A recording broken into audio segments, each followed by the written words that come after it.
Bonjour tout le monde. Aujourd'hui, on va vous présenter une séries des dinosaures d'Afrique qui est Shinanisaurus berbicus, présentée par Aya Oshrain et moi, Wissal Safelwaq, et dirigée par notre prof, Monsieur le Boukhari.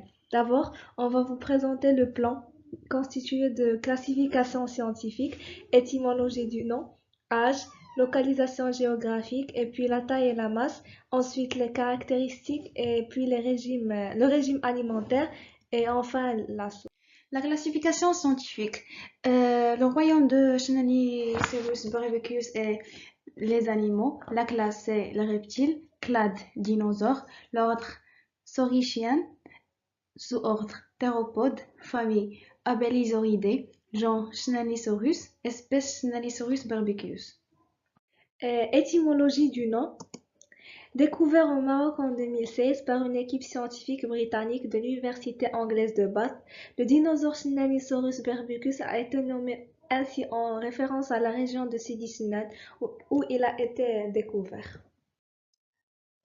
Pour l'âge, on ne sait que peu de choses sur la faune et les dinosaures du Crétacé, comme on voit sur l'échelle stratigraphique.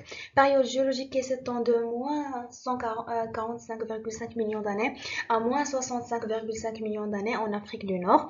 Toutefois, il a été confirmé que le Tyrannosaurus berbicus y a vécu. La localisation géographique.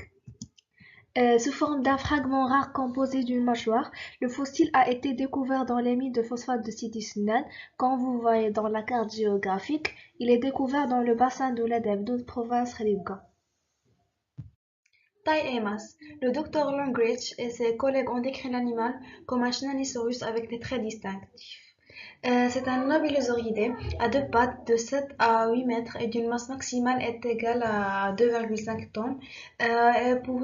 Vous pouvez voir sur l'image une comparaison entre ce dinosaure et l'homme. Caractéristique, le Tyrannosaurus est un des rares représentants de la période géologique du Crétacé en Afrique. C'est donc l'un des plus jeunes dinosaures africains découverts. Ce dinosaure est une version plus petite du T-Rex nord-américain mais avec des mains plus petites. Tout en examinant la découverte, Longridge a indiqué que les dents étaient assez fortes pour craquer un os, comme vous voyez dans la photo jointe.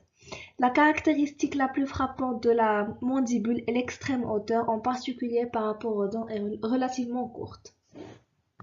Régime alimentaire. Tyrannosaurus était un prédateur comme d'autres abélésauridés. Compte tenu de sa taille, il aurait pu chasser des proies relativement grandes. La tête et des mâchoires courtes que cet abélésauridé avait associées à des dents hautes et solides sont expliquées comme une adaptation en tant que tactique de chasse spéciale de l'animal, avec des mâchoires béantes enfonçant des flancs ou les flancs de sa proie pour arracher un morceau de viande. Dans les mêmes couches dans lesquelles se trouve Schneidersaurus, on a également trouvé des restes de titanosaures qui auraient constitué une proie convenable. Et enfin, les sources de notre recherche. Merci pour votre attention.